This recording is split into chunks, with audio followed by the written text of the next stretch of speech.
Can you give me a little overview of your baseball career?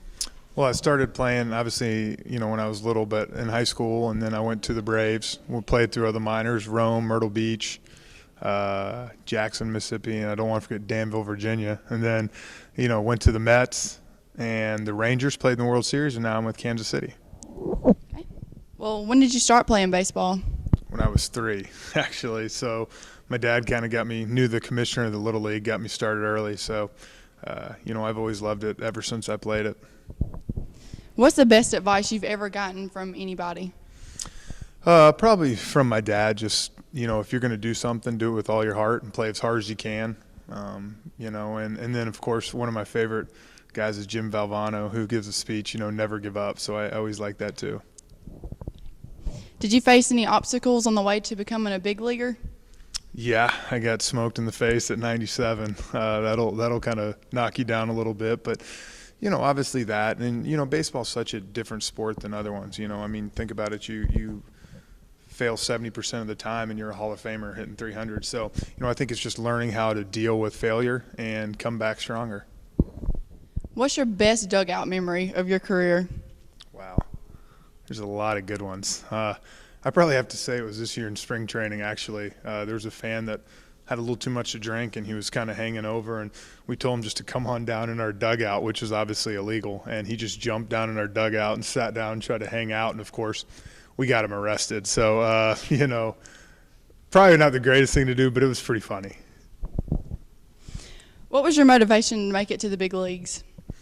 Just that I love to play. I really do. I've always, since I was little, I always wanted to play with the best. Have an opportunity to do that was really my goal. And, my dad gave me that opportunity too. A lot of kids, obviously, these days, whether they have a father that's very involved, my dad would take me to the cages after church every Sunday, really work with me. And he's a lot of reason that I'm where I'm at.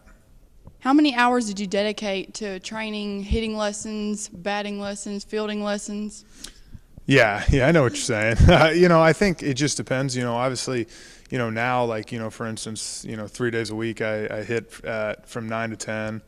I run from 10 to 11 and then work out from 11 to 12:31. So, I put in 4 hours 3 days a week, and then one of the days I go to the pool and do a little pool workout just for your arm, for your rotator cuff stuff. So, I train a lot, obviously, and, I think as I get older, I'm going to have to train just a little bit more to keep my body young and keep my body where I want it. Did you ever give up at one point? I didn't give up. I will tell you this, that, when I got traded from the Braves and went through some of my struggles, I definitely got down on myself. You kind of start to believe, you read stuff, you hear people say you're not any good, and you start to believe it. And, for me, finally, the last couple of years, I've been with an organization that, obviously believes in what I do, believes in what I can do. And for me, it's given me a lot of confidence to go out there and play well. What's your favorite Bible verse?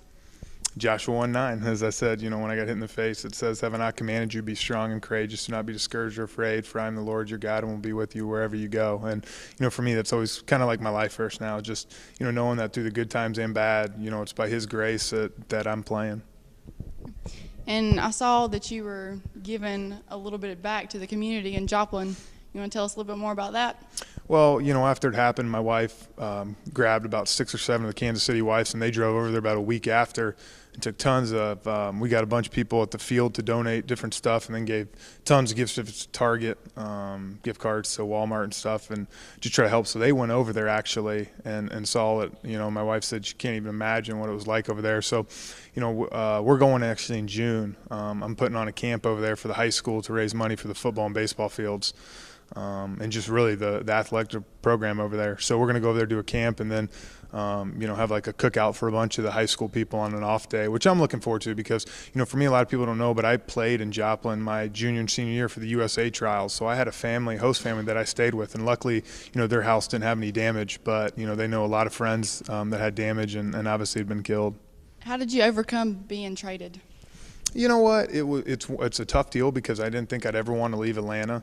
But, in my thing now, you start to realize it's part of the business. It's going to happen. You're going to get traded. You're going to go to different places. Very rarely do you see one person play 14, 15 years in one city. So for me, I kind of dealt with the fact that it's part of the game, it's part of the business, and you just kind of roll with the punches. Well, we hope to see you succeed in Kansas City. Thank you. And this is her second time, and I think she's done a great job. Thanks. Boom.